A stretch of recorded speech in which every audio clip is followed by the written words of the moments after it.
Students are having a really tough time at the moment, and universities are supporting them, trying to support them in the best way that we can. But I think that there is a serious point that's been made, and that is for many, many students, they're trying to learn and work at the same time. It's very difficult for a university student not to have a part-time job. And of course, they haven't got those at the moment. So I can absolutely understand why there is concern across the student communities. And I think there is a role for government to play in sitting down with us and discussing how best to support students during this very, very difficult time. Well, just on that, Professor, in terms of what the University of the West of England is doing, to what extent are they willing to do what they did during the first lockdown and essentially provide a rebate?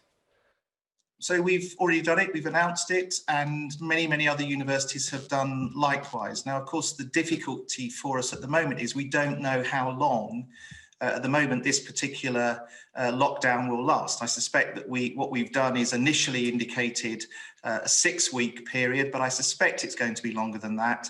But we wait for government to provide some further guidance and advice. But yes, we will act in the same way that we did back in March lockdowns, where we provided the opportunity for students to have a rebate and even to, if they wish to, come out of their contract. Now, I don't think that works this time round, because we are hopeful that later in the academic year, we will be able to do more on-campus learning, and students will need access to accommodation, of course, at that point. Well, let's bring Ben back in on that particular point. Isn't that a valid point, Ben, that compared to the first lockdown, we don't know when this one will finish, and there is the real prospect, at least according to the Health Secretary that I spoke to this morning, that we could see you back in halls this side of the summer recess? I mean, don't we need to wait to find out for how long this lockdown lasts before we say anything more than, for example, what the University of West of England is doing, you can have 6 weeks knocked off? I think it's perfectly able to have a sort of open-ended rent reduction, where we say the rent reduction starts now and ends when you come back, and it's open-ended like that. We don't have to put a finite date on it, because you're right, we don't know that. I think what's really important to remember is that these universities worked alongside the government to bring students back onto campus in the first situation. And it's also really important that we don't rush back into face-to-face teaching and back into that situation, because that's why we saw a pandemic spike back when students returned to campus. And I know universities are happy to prioritise rent to ensure students get back. Professor, I want to give you a chance to respond to that. I mean, let's be fair, we saw huge rates of transmission in halls of residence kind of at the beginning of the academic year. The fear would be that if anyone comes back, in particular, as Ben mentions, if there is any form of face-to-face learning, that will have a similar kind of impact on COVID.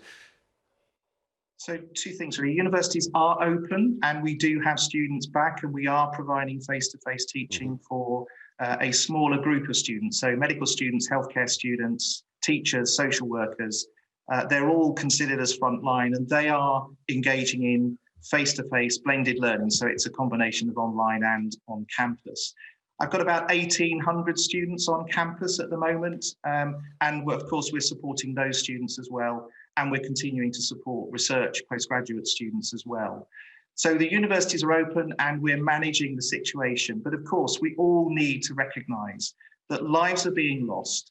We as a responsible university, and the sector as a whole, needs to play a part in ensuring that we control the virus as best we can until such time as enough of the population has been vaccinated. And of course, we all have a part to play. Individuals have a part to play. And we're very clear that students or staff coming back onto campus in those priority groups, including students who may have mental health and wellbeing issues or digital poverty, all of those students are allowed to be on our campuses, and we support them to engage and continue to engage with their learning. But we've got to be sensible, we've got to be careful, and we have to ensure that we control the virus. And yes, nobody wants to see what was seen earlier in the year in particular places around the country, where we didn't get on top of that virus quick enough.